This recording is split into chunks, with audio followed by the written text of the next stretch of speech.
भाई रुपए की गिरती कीमत के साथ में अनुपम खेर और अमिताभ बच्चन जैसे सेलिब्रिटीज का ईमान भी गिर चुका है। 28 अगस्त 2013 को अनुपम खेर मनमोहन सरकार के खिलाफ ट्वीट करते हुए बोलते हैं कि सब कुछ गिर रहा है, रुपए की कीमत भी और इंसान की कीमत भी। और ये तब की बात है जब रुपया डॉलर के मुकाबले 55-56 हुआ करता था। और आज जब बीजेपी ने उसे 3 गुना ज्यादा स्पीड से गिराकर 90 के पार पहुंचा दिया है, तब ये राष्ट्रवादी कभी थाली पीट रहा है तो कभी सरकार के तलवे चाटने के लिए प्रोपोगेंडा फिल्में बना रहा है। उसके बाद में 1 सितंबर 2013 को सदी के महानायक ट्वीट करते हुए कहते हैं कि अंग्रेजी शब्दकोश में एक नया शब्द जुड़ गया है, रूपीड, यानी नीचे की ओर बढ़ना, यानी रुपया नीचे की ओर बढ़ रहा है। लेकिन आज 10 साल में रुपया 3 गुना स्पीड से नीचे बढ़ रहा है। तब शहनशाह ने एक भी ट्वीट नहीं किया। 20 अगस्त 2013 को सनातनी शिल्पा शेट्टी ने भी ट्वीट किया और बोला कि डॉलर एक्सीलेटर पर, रुपया वेंटिलेटर पर, देश आईसीयू में, हम कोमा में और प्याज शोरूम में, भगवान भारत का भला करे। पर 2014 के बाद इनके अंदर का सनातन जाग जाता है और रुपए की गिरती कीमत धर्म के पीछे छिप जाती है। इनके बाद भी कई ऐसे सेलिब्रिटीज आए जिन्होंने सरकार पर एक के बाद एक ट्वीट किए, लेकिन 2014 के बाद में सबका राष्ट्रवाद मर चुका है, क्योंकि मनमोहन सिंह की सरकार में सबको बोलने का अधिकार था। सरकार से सवाल पूछने पर किसी के घर पर ईडी सीबीआई नहीं भेजी जाती थी, किसी का भी घर तोड़ा नहीं जाता था, किसी पर भी लाठीचार्ज नहीं की जाती थी। आज जब भारत दुनिया भर के सभी सूचकांक में निचले पायदान पर धूल चाट रहा है, तब ये सरकार से सवाल पूछने की बजाय सरकार की चाटुकारिता करने में व्यस्त है। सवाल अब ये है कि हम जैसे आम आदमी जब बिना सुरक्षा के बोल पा रहे हैं, तो ये Z+ सिक्योरिटी रखने वाले लोग क्यों नहीं बोल पा रहे हैं? ऐसे नहीं होता मित्रों,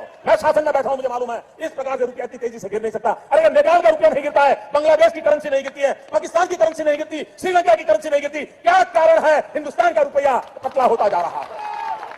ये जवाब देना पड़ेगा आपको, देश आपसे जवाब मांग रहा है।